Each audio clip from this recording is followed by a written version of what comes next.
What's up, you beautiful collectors and M.A.S.K fans? Thanks for tuning in. Once again, it is the one and only Optibotimus coming at you with another video review and continuing on with our journey through the new M.A.S.K line of figures from Loyal Subjects. We're going to be taking a look at the leader of the Mobile Action Strike Command, that being the one and only Matt Tracker with the Thunderhawk. And this is one that I was really looking forward to. In the previous video, I mean, I say that with all of these, to be totally honest with you, but with the Condor, I had that as a kid, and it was, you know, it was a wonderful trip down nostalgia.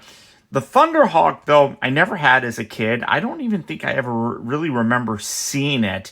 As I talked about, a lot of times that I saw these figures in these vehicles, they were in garage sales and flea markets and things of that nature. I don't remember ever seeing this at one of those kind of places. So this is my first time really owning it. I'm very excited about it. As you can see for the package here, gorgeous art with Matt Tracker and the Thunderhawk right there. Of course, he's wearing his Spectrum mask, which is really very cool. I got a little image there, the logo, Thunderhawk. This is I love how they put the Kenner logo here. Very, very reminiscent of the original vintage toys. The original vintage toys were done by Kenner. However, over time, Hasbro bought Kenner. So they had the license for all of this. And if you come around to the back, you can see, or where did I see it? It's somewhere on here. Oh yeah, it's licensed by Hasbro, which is really cool to actually kind of see that Hasbro is branching out. Hasbro is not going to release these just in general. So Loyal Subjects are the team that's doing it, led by John Warden, which he is doing a phenomenal job. But you can see that the package is a little bit bigger than what we got with Condor. You can see the Condor package here, so you can definitely see that bigger, you got small, medium, and then of course the I keep forgetting what they call it, the high-tech helicopter. You know, that one's large.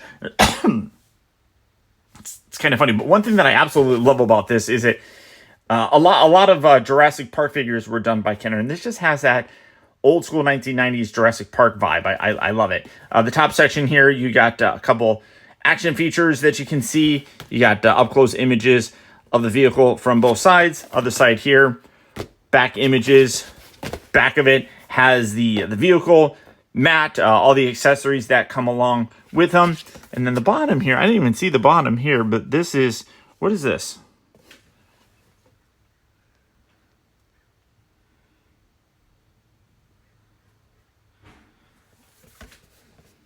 Now it's just showing more action features and things of that nature, but absolutely love the box on this. Really very cool. The other thing that I wanted to touch on opening this up, I didn't with the Condor one. You can see large empty section on the inside, but that houses a very nice clamshell for this, that the figure and the vehicle sit in very nicely, which really does add to the collectability of this and really does gear things towards adult collectors. Because if you wanted to, you could put it back in here and then just slide it inside, close it up, put this into storage or whatever. So I really like that collector-friendly packaging that they're doing with this. Really very exciting. And of course, we're going to be getting Rhino here soon. Well, they don't call it Rhino, but we'll cover that when we get to it. But for the package on this guy, that's about it. So without further ado, let's get it out here and see how cool it actually is. And here we have Matt Tracker and Thunderhawk opened up and out of its packaging. And again, this is a nostalgic kick. I absolutely adore these figures.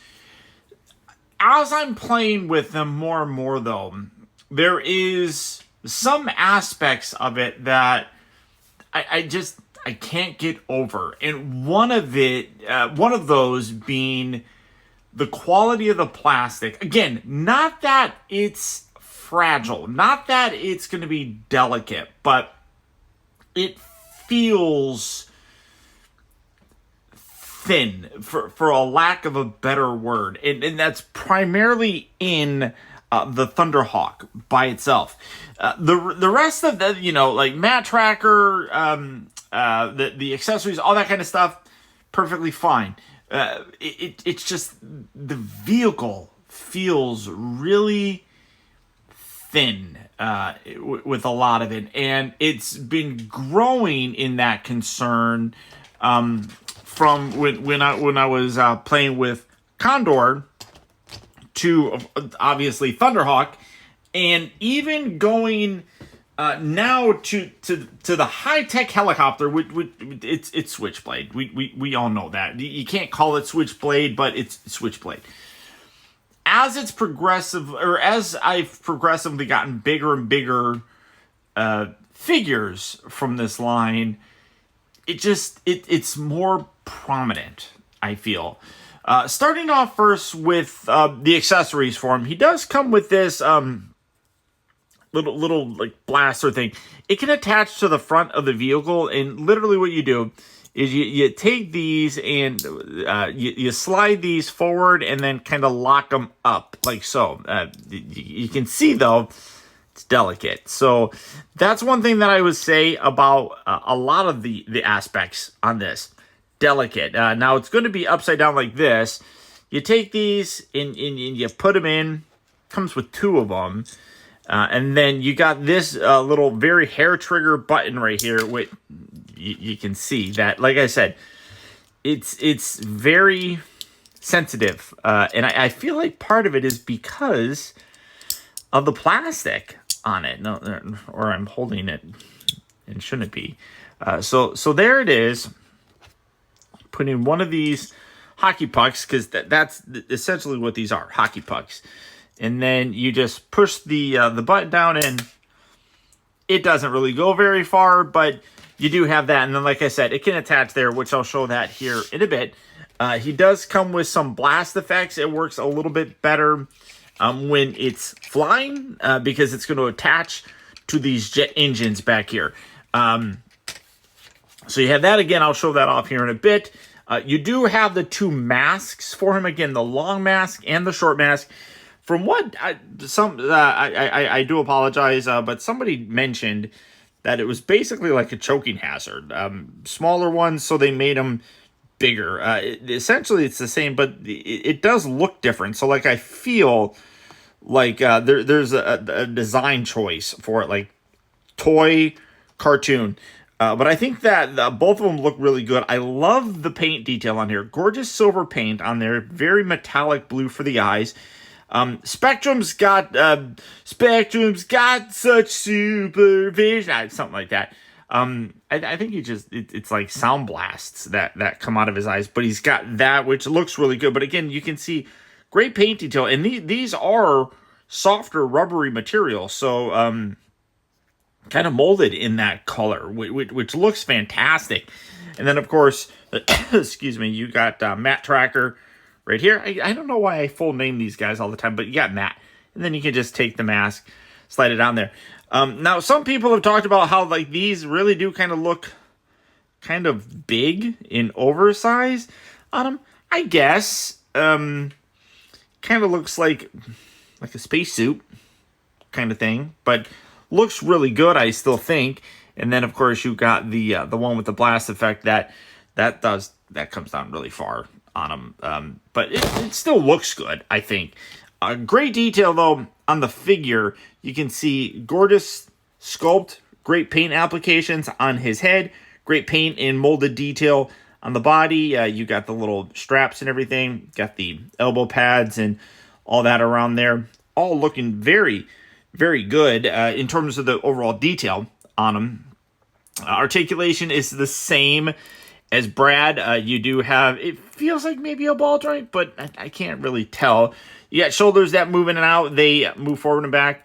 Nothing at the waist. You do have hips that do move forward and back, and then they can kind of rotate a little bit out. You got a bend there at the knee. All that articulation that you saw with Brad is there. Matt, obviously the leader of them. Kind of cool, like that. Now for the Thunderhawk. This is I want to say it's like a Camaro, but this is a gorgeous looking vehicle. Sticker detail on here was a little bit easier than what came with Condor, mostly because the Condor one, like I said, like that was tricky getting the sticker in for the cockpit section here. Gorgeous detail there along the sides, top. You got the little faux sticker up here for the kind of what do they call it? T-top windows. This whole back section here is a sticker.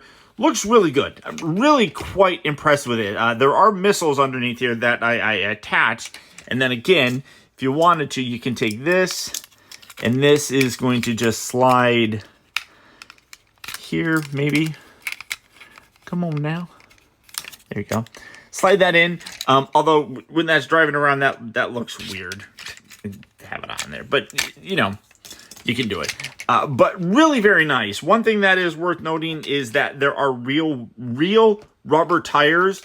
So there is a good rolling aspect. People were talking about how like they wish that these had rubber tires. I don't remember the original one having rubber tires. I never had the Thunderhawk when I was a kid, so I cannot tell you if it's accurate to have the rubber tires or not. But all the way around looks really good. You got tail lights here. The one thing that I will say is like I wish that went down a little bit further, just to kind of flatten that, but it doesn't. You can still see it, and then you got the little thrusters there. But like putting that down, it would hide the thrusters a little bit more. You got a nice semi-translucent window here in the back. You can kind of see through it. Really very, very nice. I'm really happy with the overall design and look of this. I think that it came across really well. It does, again, feel fairly thin. And one thing that I will mention is these doors pop off very easily. The instructions actually do tell you, and again, I'll talk like the sticker. These actually feel better than like in terms of the sheet, feel better than Condor's. So that is nice. The cut on here, it seems to fit in where it's supposed to fairly decently. And then the instructions, one thing that's very interesting is that they actually go through the details on how to reassemble this. So like the doors pop off fairly easily, but they show you how to reattach them. I've been using my girlfriend to reattach them all this time because she's a lot better at it than me. But obviously the transformation on this is very, very simple, very, very easy. You got a button right here that technically there's two different sections. So like if you push it once, it will pop up the wings. Oh, well, the whole thing just popped up. But I mean, you can do it where it just does that. Oh, well, no, it's popping the whole thing up now. But these doors pop up.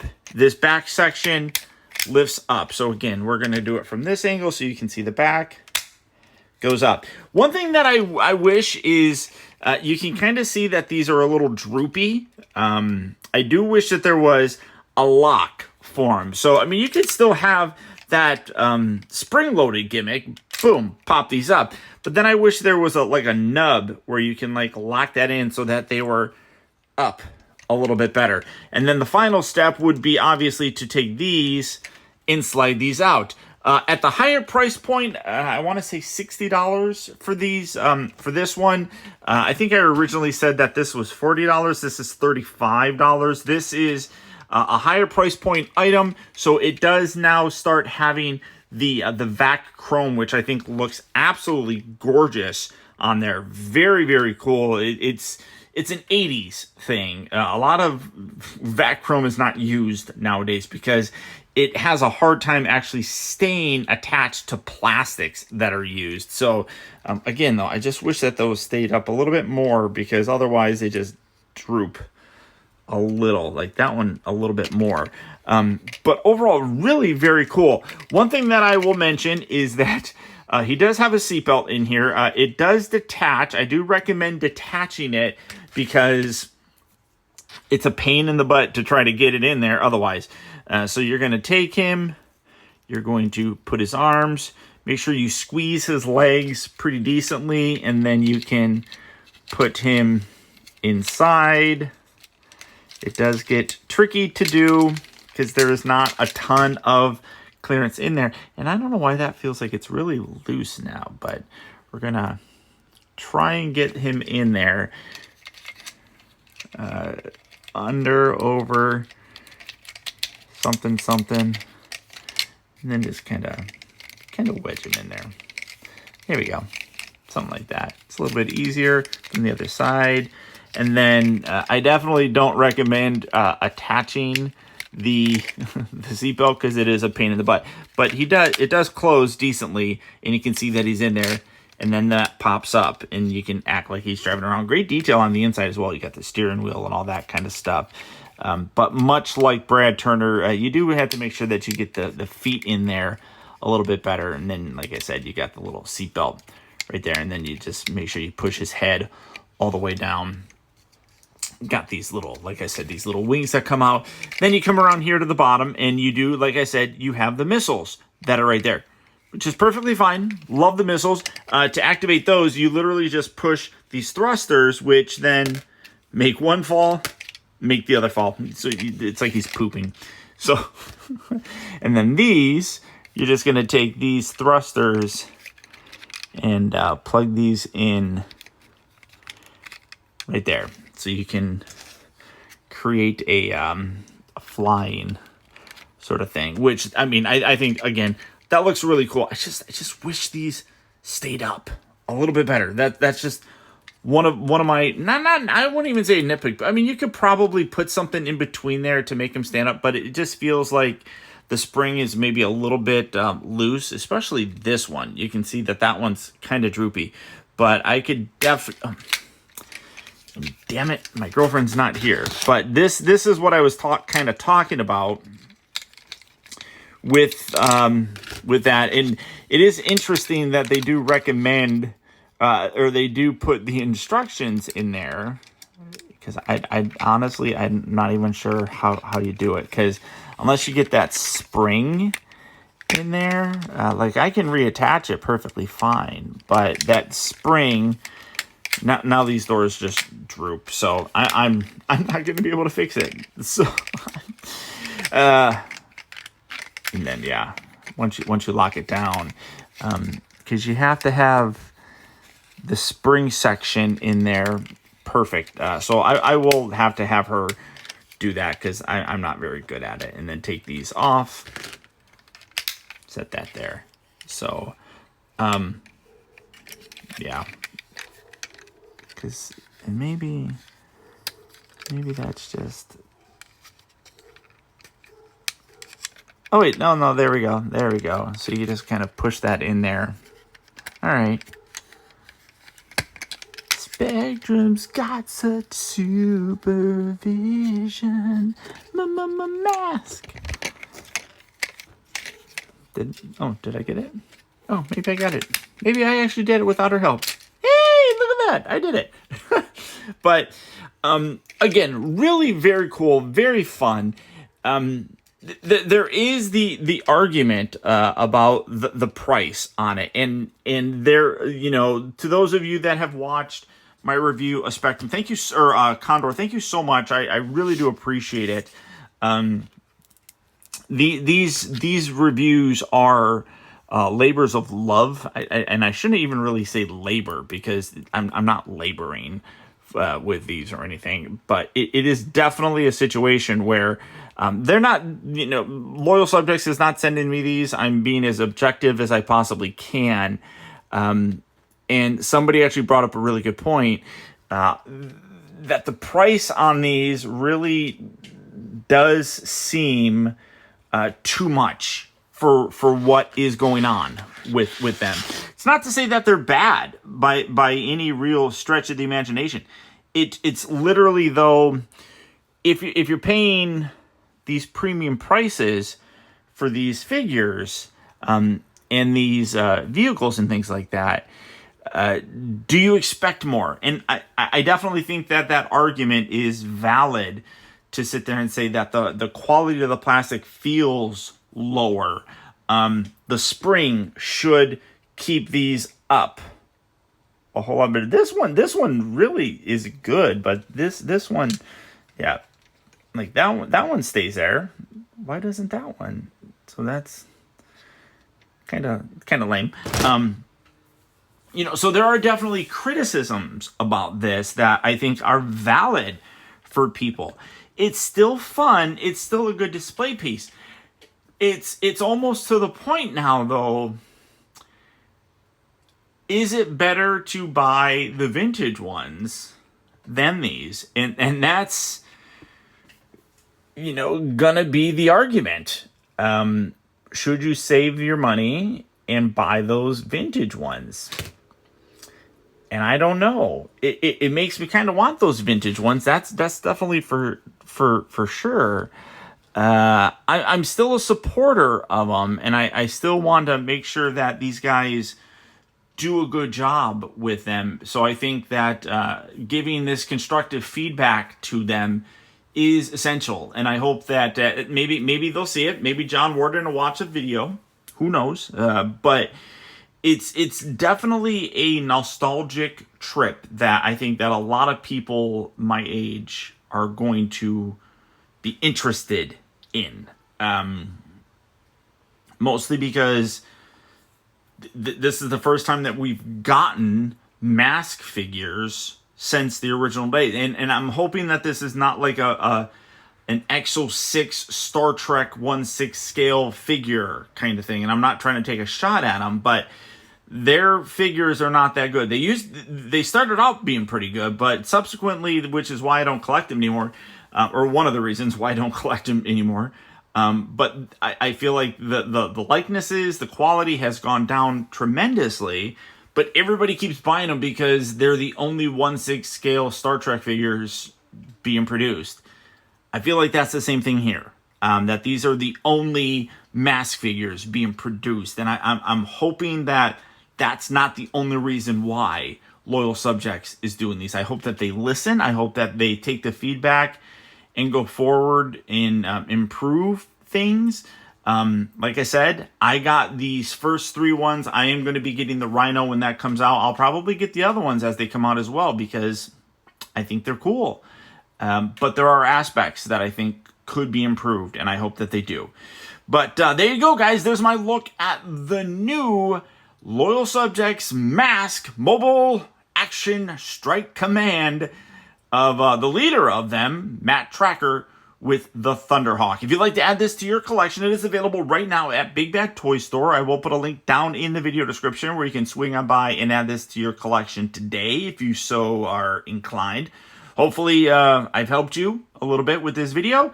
And until next time, don't forget, before you do all that, like, comment, subscribe, in case you haven't already subscribed. But that's about it, guys. I'm going to thank you again all for tuning in. And until next time, this is Optibotimus saying adios, au revoir, and auf Wiedersehen.